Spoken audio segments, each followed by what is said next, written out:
आज का जो युग बदल रहा है उसमें एक मोबाइल से देखने को मिलता है, रेडियो हो, गाने हो, सारे एक स्क्रॉल करो और सब तरह की जो चीज़ें देखने को मिल जाती है। लेकिन जिस तरह से रेडियो चलता था, टीवी से पहले रेडियो को सुनने के लोग काफ़ी बेताब होते थे, काफ़ी उस प्रोग्राम को सुनने के लिए। उदयपुर में एक रेडियो के जादूगर है जिन्होंने कई सारे रेडियो का संग्रह कर रखा है, कलेक्शन किया हुआ है। और रेडियो काफ़ी पुराने रेडियो है, कई वर्षों से जो रेडियो है उनको कलेक्शन किया हुआ है। देखिए मैं दिखाता हूँ किस तरह से जो रेडियो हैं उनको कलेक्शन किया हुआ है, कई राजा महाराजाओं के समय से लगाकर वर्षों पुराने रेडियो। जिस समय जो लोग रेडियो को सुना करते थे, एक अति प्राचीन रेडियो कहें तो, जिस तरह से लोग रेडियो को सुनने के लिए बेताब होते थे, उस प्रोग्राम को सुनने के लिए बेताब होते थे, उन रेडियो को सुनने के लिए उदयपुर में एक रेडियो के जादूगर है जिनसे बात करेंगे। भाई साहब, किस आपका परिचय के साथ जानना चाहूँगा, किस तरह का कलेक्शन आपका हुआ है, इस कलेक्शन करने का मोटिव क्या रहा? शुरुआत में मेरा फोटोग्राफी से बिज़नेस रहा है, लेकिन मैं पुराने गाने सुनने का शौकीन रहा हूँ और पुराने संगीत मोहम्मद रफ़ी के और लता जी के, मुकेश जी के, सुरैया जी के जो गाने सुने तो वो दर्द भरे होते थे ख़ास करके। और तब से संगीत के प्रति मेरा रुझान बढ़ा है। मेरे पास पुराना एक फ़िलिप्स का रेडियो हुआ करता था, उसके बाद मैंने रेडियो इकट्ठे चालू किए। वैसे क्या मोटिव, क्यों इस तरह के रेडियो कलेक्शन करना? इतने सारे रेडियो आज तो कोई देखने को ही नहीं मिलता और आपने इतने सारे रेडियो का कलेक्शन किया। फोटोग्राफी व्यवसाय बंद करने के बाद 13 में और उससे पहले हर आदमी की एक हॉबी होती है, तो हॉबी के अकॉर्डिंग मेरा म्यूज़िक के प्रति लगाव रहा है और अलग अलग प्रकार के रेडियो ट्रांजिस्टर इकट्ठे करने का शौक़ रहा है।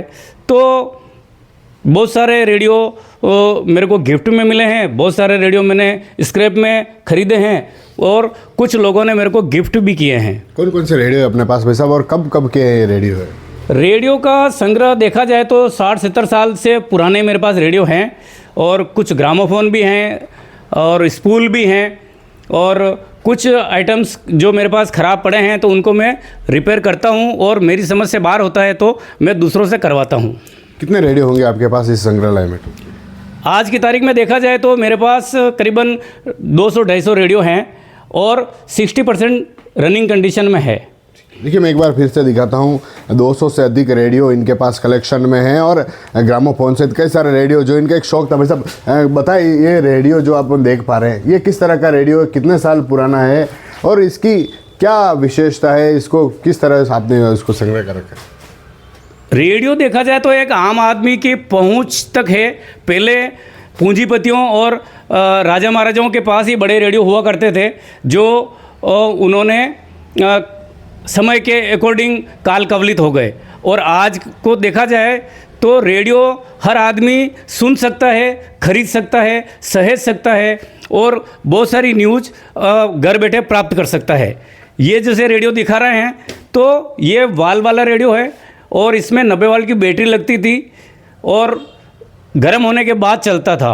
ये करीबन 60-70 साल से भी पुराना रेडियो है। और कौन सा पुराना वैसा अपने पास इसमें देखे तो? यहाँ देखा जाए तो ये रेडियो ग्राउंडिंग का है, फिलिप्स का है, पुराना है और वो रेडियो भी पुराना है जिनको मैं तैयार करने की कोशिश कर रहा हूँ। और पहले रेडियो के लिए बेताब रहते थे सूचना या समाचार सुनने के लिए, बिना का गीतमाला सुनने के लिए, और आज की तारीख में मोबाइल ने उन सब को समेट लिया है। फिर भी लोगों के पास घरों में रेडियो जीवित है और एफएम रेडियो में आ गया है तो एफएम के जरिए भी संगीत सुना जा सकता है। देखिए हमारे पास एक और रूम है जिसमें भी संग्रहालय है। देखें तो जिस युग में जो मोबाइल का युग है उसमें इसमें एक क्लिक करें सारे मोबाइल्स से गाने सुनने हो या फिर और कुछ चीज़ें तो वो मिल जाता। लेकिन जब राजा महाराजाओं के समय की बात हो तो उस समय जो गाने सुनने को मिलते थे, अति पुराने समय में जो लोग हैं उस रेडियो को सुनने के लिए बेताब होते थे। देखिए दूसरा कमरा मैं फिर से दिखाता हूँ, यह किस तरह पूरा कमरा भरा हुआ है, उसमें जो है रेडियो रखे हुए हैं और एक पुराने रेडियो जिनका कहें तो संग्रह रेडियो के बादशाह जो भाई साहब है उदयपुर में, इन्होंने इसका संग्रह किया हुआ। भाई साहब ये इसमें किस तरह के रेडियो रखे हुए हैं, क्या संग्रह है इसका? यहाँ ज़्यादातर सब वाल वाले रेडियो हैं वैक्यूम ट्यूब जो गर्म होने के बाद चलते हैं। और इन रेडियो को ज़्यादातर मैंने रिपेयर करके यहाँ रखा है, सहेज के रखा है। और मैं चाहता हूँ कि ये संस्कृति को जीवित रखने का काम है। लोगों को दिखाने के लिए मैं समय पर कभी कभी एग्जीबिशन भी लगाता हूँ, तो शहरवासी देखने के लिए आते हैं। आज के लोग भाई साहब रेडियो की ओर आगे नहीं, आज जो तकनीकी बढ़ रही है उस तकनीकी की ओर आगे जा रहे हैं और रेडियो कम होते जा रहे हैं। रेडियो देखा जाए तो लोगों का रुझान आज के में कुछ पाश्चात्य संगीत के प्रति ज़्यादा रहा है।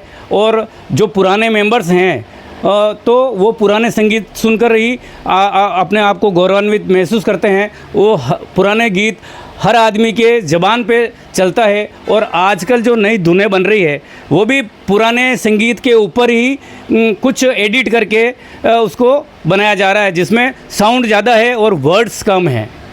देखिए एक बार मैं फिर से दिखा देता हूँ इस कलेक्शन को।